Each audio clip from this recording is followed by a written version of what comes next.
odam rostilla g'alati keladi ekan. Yiliqi 100 yuanni amaliyoti jiq bo'ldi deb ketgili bo'lmaydi. U nepiz bir parcha qog'ozni go'yida hatto hamyonga sep qo'yib unutibmi qolatdim. Ammo bugun uni ishtirib qo'ydim. Yanchuqlarimni ta'tir o'rib Sapa silinjillarning ostini qo'ymay oqtirib chiqdim. Hatto ilishib qolgandek axlatchiligini matlab baxtim. Yo'q, hech shadi yo'q. U pulim ana shunda qarab turib yetib ketdi. Xuddi parga aylangan bir tomchi suvdek. Biroq menchu Aşı 100 yuanni deb bir kecha uxlayolmadim. Karvatda u yoqqa o'rlima, bu yoqqa o'rlima, kallamda shu 100 yuan pulim. U pulim qaysi bir yo'l eg'izda yanchuqimdan tushib qolgandi. Uni kim tepib olgandi? Aşı 100 yuanni tepib olgan kishining xushalliqda og'iz qulqiga yetgandi. Tunigun hiliqi yo'ldan o'tmagan, hiliqi magazanga kirmagan va pulni texmi bexatarrak yerga qo'ygan bo'lsam, ehtimol yutib ketmas bo'g'iydi. O'ylagan sira uyqum qochadi. Uyqum qochgan sira ko'nglim g'ash bo'ladi. Oxiri darhol o'rnimdan turib, qorong'u kechada hamiqib o'ltirib ketdim. Derazaning sirtida nalardandir kelayotgan mushukning miyanglagan ovozi buvoqning yig'sidekla anglatdi. Yonfonimga qarasam, soat tong sahar 3 dan 42 minut o'tibdi. Ishqilib, aşı 100 yuan uchun uyqumning qochganligi aniq edi. Biroq tunugunni, ulishgunni, hatto butkul bir haftani zoda qandoq o'tkazganligimni o'ylab beqib edim. Darvaqa faqat aslayolmadim. Kallam go'yo hech qanday obraz tushirilmagan oppoq rasm qog'oziga o'xshaydi. Qiziq ish. Aşı kunlar zoda nang ketgandi. Aşı kunlarning har minut, har sekundi haqiqatan mavjud edi-ku. Biroq u kunlar xuddi barmoqlar orasidan sirg'ib ketgan qumdek ko'zdan yetibdi. Men aslashga tirishib baxtim. Biroq kallamga kelgani g'uvo va parch-purat ko'rinishlar. Bir qacha osh ishgandek, yonfunda bir nima ko'rgandek, birov bilan paranglashgandek qilaman. Biroq qandoq osh ishganligim, nimani ko'rganligim, nima deganligim faqat yodimda yo'q. Shundoq, shuncha jiq kun, bir necha 100 soat, necha 10 ming minutning vazn jihati 100 yuanlik bir varaq qog'oz pulga yetmaydiganligini kim o'ylab baqqan deysa? Odam rostilla g'alati maxluq ekan. Vaqt demisimiz sirliq bo'ladi ekan. Uni ko'rolmaymiz, tutammaymiz. Uning ig'irligimi, shaklimi yo'q. Biroq u dal bizning birdan-bir haqiqiy ta'alluqotimiz.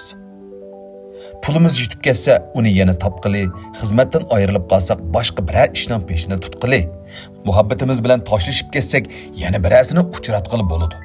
Biroq vaqtni-chu? O'tib ketgan har bir sekundmi abadiy qaytib kelmaydi. Yilini o'tib ketgan bir minutni har qancha jiq pulg'imi qaytarib olmaysan. Ammo buni asla yodimizga ep boqmadik. Hamisha vaqt degan noit ko'p deb qaraymiz. Hatta o'gun, kelar hafta, kelar oy, kelar yili, 10 yildan keyin degandek so'zlar og'zimizdan to'kilib turadi. Xuddi ashu kungacha yashay olmaydigandek.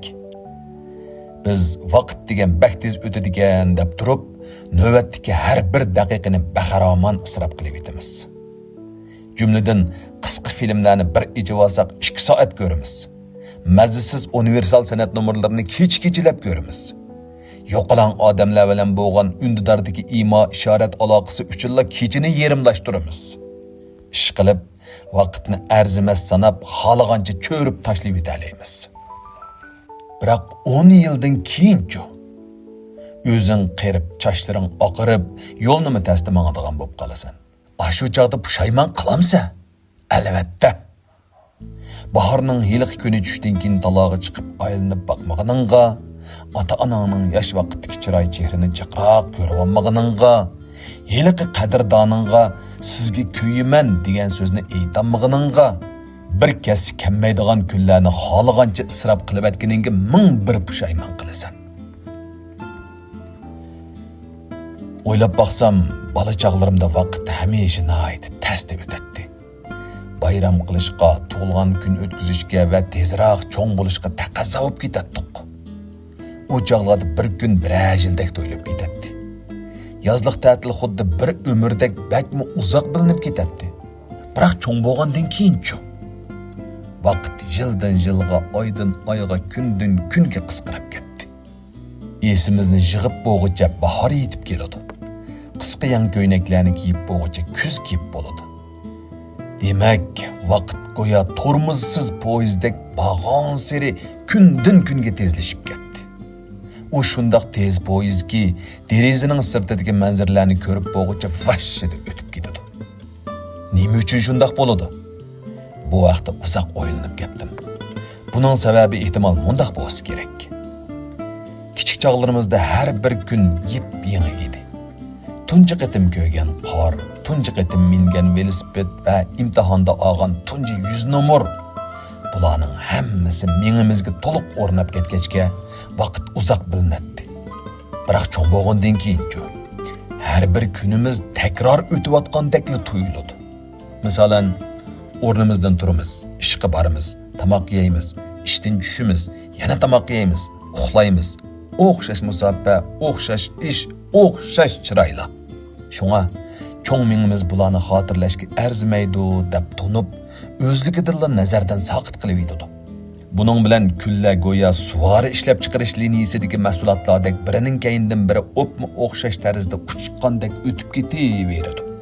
Buningdagi masalaning negizi ilkimizdagi vaqtning qanchalikligida emas, balki vaqtdan qandoq foydalanayotganligimizda. Aslida har bir kunni uningga qandoqdir nab tamasi va so'lat vasvasasida shaklan ma'no qo'shiman deb isrof qilib atmay, asdiqog'idek o'tkazishimiz kerak edi.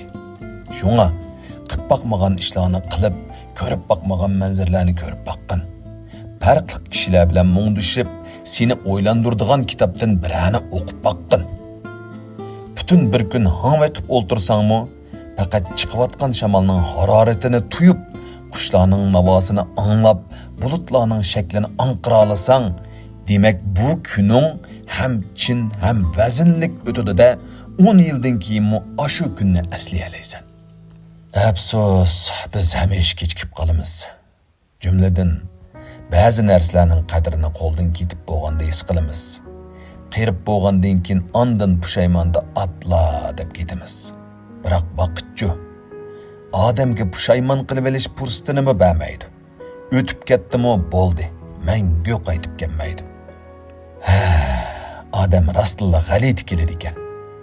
100 yuan pulni bir kundan, yonfunni oilamizdagilardan, to'rdagi jangi jidalni do'st birodarlarimiz bilan mungdishdan muhim bilamiz. Pul tejashga ko'ngil bo'limiz yo'q, vaqtni tejashga rag'batimiz yo'q. Her bir pulning nega ketganligini zig'irlab ketimiz yo'q. Her bir minut vaqtning nega uchiqqanligi bilan asla korimiz yo'q. Tarixchilik ziyon sabablik g'amsinib ketimiz yo'q. Ömrümüzning behuda o'tib ketayotganligidan parvoyimiz balak. Undaqda buni atidan boshlab o'zgartira olishimga mumkin bo'larmi? Bilmayman.